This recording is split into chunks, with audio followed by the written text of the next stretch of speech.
Bonjour et bienvenue dans les chroniques holistiques, le chapitre 2 avec Violette. Bonjour Violette. Bonjour, bonjour à tout le monde. Et bonjour à toi Antoine. Alors comment vas-tu? Est-ce que ça va? Pas de petit micro, pas de petit rhume? Parce que moi ça y est, c'est en train de m'attaquer. De ce côté-là, je dois dire que ça va. J'ai pas Bon, de soucis. Bon, après, j'ai toujours mon problème de bras là qui commence à me casser les pieds parce que c'est un bras qui me casse les pieds. Mais voilà, c'est comme ça. Enfin, au départ, je me suis quand même cassé le bras et c'est vrai que, si tu veux, j'ai encore mal. Voilà, mais je sais pas pourquoi. Bon, donc ça m'embête. ça c'est l'hiver, ça va te tirer jusqu'au printemps malheureusement. Mais aujourd'hui, on va essayer de voir, eh bien justement, grâce à ce chapitre 2, grâce au pouvoir de la gratitude, peut-être que C'est ça. ce bras cassé est arrivé pas pour rien. En tout cas, tu vas nous expliquer Ça, c'est certain. tout ça à travers la lecture. Donc, comme vous le savez, les amis Mimi, avec Violette, on a décidé de faire la lecture de son livre qui comprend 31 chapitres. Alors, on essaye d'être au moins un chapitre par mois, voire deux, si on arrive à caler nos emplois du temps. Et donc, son livre, c'est Quand on n'a que l'amour. Et donc aujourd'hui, c'est le chapitre 2, Violette. Je te laisse la parole, je te laisse la lecture du pouvoir de la gratitude. Très bien, merci beaucoup. Donc, le pouvoir de la gratitude. Bonjour les amis. Et oui, si vous avez souhaité poursuivre notre feuilleton au-delà du premier épisode, c'est qu'il vous a plu, interpellé, interrogé. Je peux donc me permettre dès lors de vous considérer comme des amis. Et vous verrez que cela est susceptible d'évoluer au fil de votre lecture. Nous avons évoqué lors de notre premier épisode la dualité de notre monde, la véritable gratitude, la vraie richesse. Revenons donc sur le merci. Certains doivent se dire merci, mais de quoi? Lui, je tire la langue à chaque fin de mois. Elle, j'ai eu une enfance pourrie avec un père ivre du matin au soir qui nous battait ma mère et moi. Lui, moi je suis orphelin, un autre. Moi je me suis fait tout seul et personne ne m'a aidé et je n'ai de merci à dire qu'à moi-même. Lui est né dans un bidonville de Manille et elle dans la bourgeoisie rigide et guindée qui n'a pas laissé son âme d'artiste s'accomplir comme elle l'aurait voulu, etc., etc. Ok, c'est vrai, on est tous très malheureux. On a tous des casseroles, des rancœurs, des peines, des peurs et des haines enfermées au plus profond, au plus intime de soi-même, dans la matrice dont nous sommes prisonniers. Tous, sans exception. Il suffit de regarder l'histoire, la vraie, pas celle qui est enseignée à l'école pour mieux nous garder prisonniers de cette matrice. Il ne faisait pas bon être roi, aristocrate ou tsar sous les révolutions, templier sous Philippe le Bel, chef de l'État irakien sous George W. Bush ou libyen sous Nicolas Sarkozy. L'histoire mondiale regorge d'exemples de bien-nés, de nantis, pour qui ça s'est très mal terminé. Que dire alors de Gandhi, Golda Meir, Albert Einstein, J.K. Rowling, Nikola Tesla, Charlie Chaplin, Elisabeth Kubler-Ross, Edith Piaf, Isaac Newton, Edgar Cayce, Coluche, Chico Ravière, Annie Cordy. Et bien d'autres, pas tous aussi célèbres, issus de notre milieu, de milieux modestes, voire franchement défavorisés ou violents, et pourtant montés au firmament dans leur spécialité, capables de devenir acteurs et créateurs de leur vie, de leur réalité, remettant chaque jour sur le métier, comme les cathartiserants qui tramaient leur vie et chaînaient leurs idéaux. Ou dans le creuset, leur ouvrage, tels de merveilleux alchimistes, capables de choisir librement un chemin plutôt qu'un autre, d'assumer une pleine et entière responsabilité en toute autonomie, pour enfin accéder au Graal qu'est le bonheur. On aspire tous au bonheur, comme à un droit universel et absolu, et c'est normal.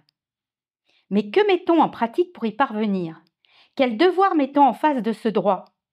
Quels actes concrets de la vie quotidienne pose-t-on pour mériter ce droit? Et ne croyons pas qu'à peine sorties de leur misère, malheur ou détresse, ces personnes n'ont connu que succès, amour, gloire et beauté. Non, elles ont aussi connu des hauts et des bas. Le démon monde est duel, ne l'oublions pas. Alors, qu'est-ce qui distingue ces personnes résilientes du commun des mortels, enfermées dans sa réalité, son quotidien banal, insipide, incolore, inodore ou pire, effrayant de violence, d'absurdité, de vacuité. 3 choses essentielles en vérité. Essentielles, d'essence du ciel. Premièrement, ces gens sont des créateurs, ils créent en permanence. L'humain est fait pour créer, pas pour détruire aveuglément, pour créer. Créer dans la matière en y mettant son âme ou en dehors de la matière, de manière spirituelle donc. Et nous? Que créons-nous? Que détruisons-nous? Deuxièmement, ils ont la foi, ils croient, en eux tout d'abord, mais aussi ils prient constamment, régulièrement, discrètement. Je ne vous parle pas de ces prières de bigot faites à la sauvette devant un bénitier en pensant à autre chose, ou de demandes d'absolution faites dans l'isoloir d'un confessionnal et accordées par 3 patères et 4 avés. Je vous parle de prières franches, sincères, honnêtes, assorties d'actes concrets et tournées vers les autres. Ces personnes prient pour le meilleur et pour que la force leur soit donnée d'aimer sans juger, d'apporter joie, secours, lumière et charité, de faire avancer la connaissance. Quelques exemples concrets là encore. Édith Piaf, née quasi aveugle, priait Sainte Thérèse de Lisieux tous les jours. Coluche aurait tourné en dérision en disant qu'elle n'avait plus que Lisieux pour pleurer. Génial Coluche et son humour acide. Et elle a vaincu sa cécité. Petit moineau des rues de Paname s'est transformé en la grande Piaf. Élisabeth Kubler-Ross, médecin de son état, clamait chaque fois qu'elle manquait de moyens matériels « Dieu y pourvoira ». Et miracle, Dieu y pourvoyait.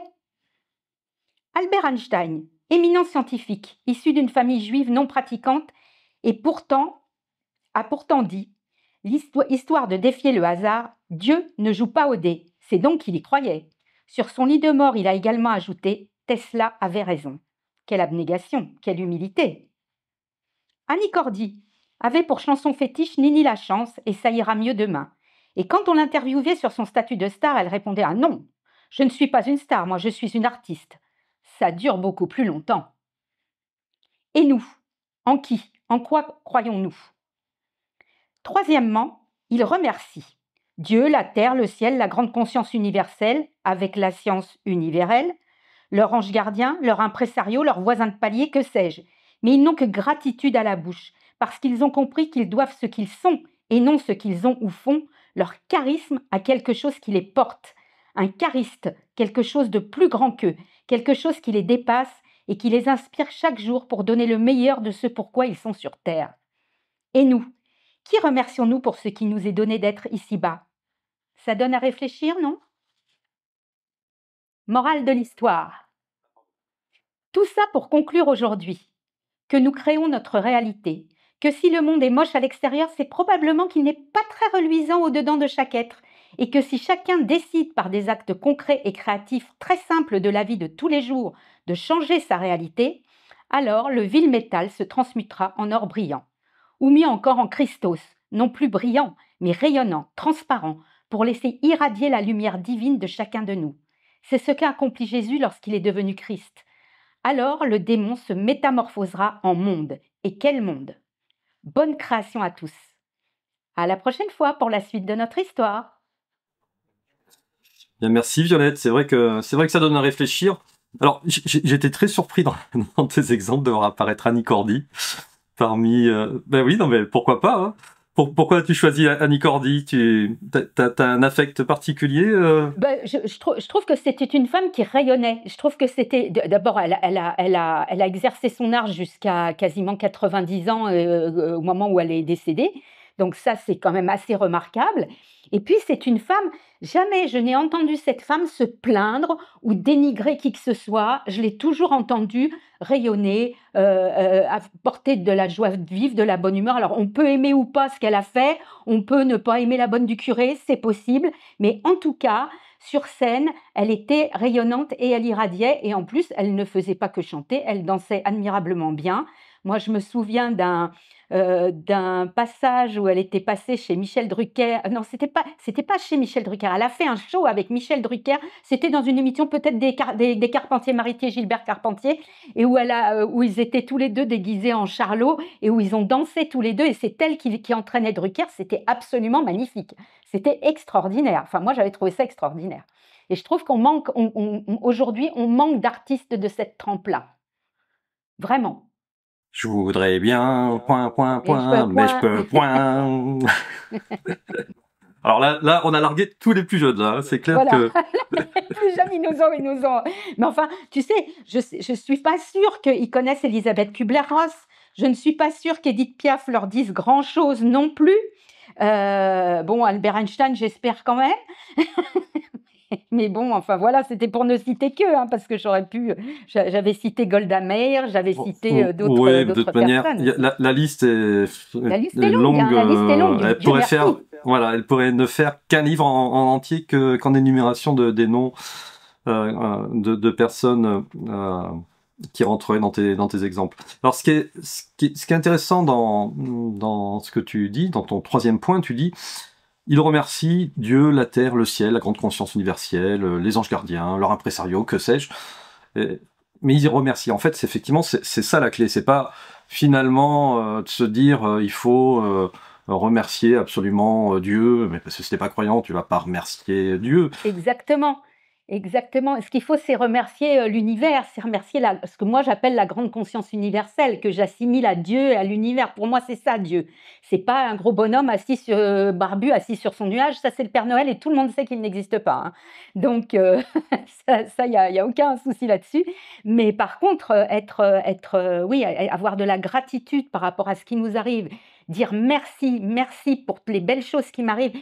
Et même quand on a des ennuis, des soucis, des problèmes, eh bien, il faut remercier. Pourquoi il faut remercier? Parce qu'il faut bien comprendre que les problèmes qui nous arrivent, alors je parlais de mon bras tout à l'heure, mais on peut parler d'un tas de choses, d'autres choses, que ce soit des problèmes physiques ou mentaux qui nous arrivent, des soucis, euh, ils n'arrivent pas par hasard, ils sont pas là juste pour nous embêter, ils sont là pour nous faire monter, pour nous faire évoluer, pour nous apprendre et nous faire comprendre quelque chose de nous-mêmes.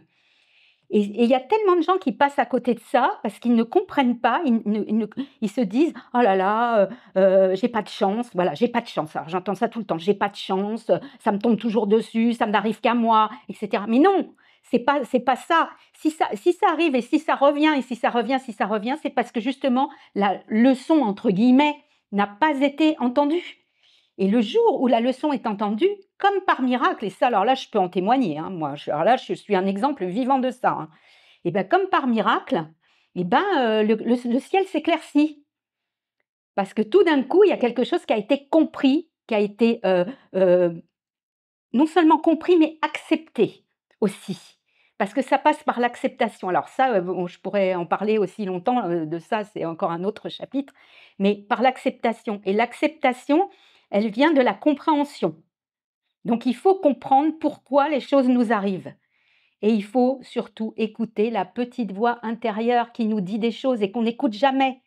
Et pourtant, cette petite voix intérieure, elle est la clé de notre salut.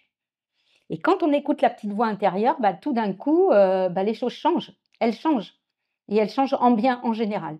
Pour soi, pour soi-même. Après, pour les autres, c'est autre chose. Parce on sait très bien que le bonheur des uns fait le malheur des autres et inversement. C'est comme ça, c'est la vie. Oui, en tout cas, on est chacun maître de notre propre bonheur et pas forcément maître du bonheur des autres. C'est-à-dire pour soi, il y a une Absolument. tradition qui me gonfle, moi, éperdument, c'est les bons vœux de bonne année. Comme si on Ah avait le bah, je te le fais pas pouvoir. dire. Merci Antoine, je ne te le fais pas dire. Tous les ans, je dis, mais qu'est-ce que ça me gonfle les vœux de bonne année? Parce que on voit que plus on les souhaite, plus on souhaite les bons vœux et pire c'est, quoi. Et là, on se dit, mais qu'est-ce qui se passe? Comment c'est possible qu'on puisse souhaiter les vœux et puis en disant bonheur, prospérité, santé, machin et tout, et tu vois que la situation générale mondiale se dégrade. Et puis alors là, depuis 5 ans, on est dans la dégringolade totale. Mais c'est parce que on n'a pas, nous, le pouvoir d'exaucer les vœux des autres. C'est à chacun d'exaucer ses propres vœux. Non seulement on n'a pas le pouvoir d'exaucer les vœux des autres, mais en plus, ce qu'il faut bien comprendre, comme je disais, comme j'ai lu, quand je lisais tout à l'heure, je disais, on crée notre réalité. C'est-à-dire que si les vœux ne sont pas sincères, s'ils sont faits comme ça en l'air, sans penser, sans être sincères dans la démarche, eh bien, c'est comme si en fait on lançait une bombe. C'est pareil. Donc en fait, ça se retourne contre nous. Ça se retourne contre nous parce que si l'intention y est pas, eh ben c'est très délétère en fait. Donc voilà. Donc ça suffit pas de dire bonne année, bonne santé. Ça n'a aucun sens. Il vaut mieux ne rien dire du tout. Et puis par contre, agir pour que les choses évoluent dans le bon sens. Ça, c'est beaucoup mieux que de dire bonne année, bonne santé à son voisin. C'est ça. Moi, je souhaite aux gens le pouvoir de réaliser leurs propres vœux. Exactement. Exactement. On est tout à fait d'accord. Et donc, Violette, concernant le chapitre 1, tu disais que les gens étaient créateurs. Je dis, ces gens sont des créateurs, ils créent en permanence. Et c'est vrai que si vous voulez faire de votre vie quelque chose de beau, quelque chose qui va rester à la postérité, soyez créateurs. On crée dans tous les domaines, que ce soit matériellement ou spirituellement. On peut créer, mais créer des belles choses, créer du beau, du beau. Ça, c'est justement le problème des artistes d'aujourd'hui, des gens qui se disent artistes. Ils pensent créer. Alors, ils créent, oui, mais c'est pas toujours très beau ce qu'ils créent. Et si vraiment vous voulez faire de votre vie quelque chose de grand, créez dans la beauté, vraiment. Alors, est-ce que finalement tout le monde est quand même créateur? Parce que là, on a surtout parlé d'artistes, mais est-ce que on a tous une graine de créativité en nous ici, il faut la trouver. On crée tous quelque chose. On crée tous quelque chose, ne serait-ce que dans les relations qu'on noue. Les relations qu'on noue sont des œuvres d'art. Mmh. Ouais, pourquoi pas. Alors après, ça peut être, c'est toujours la même chose. Ça peut être beau ou ça peut être laid.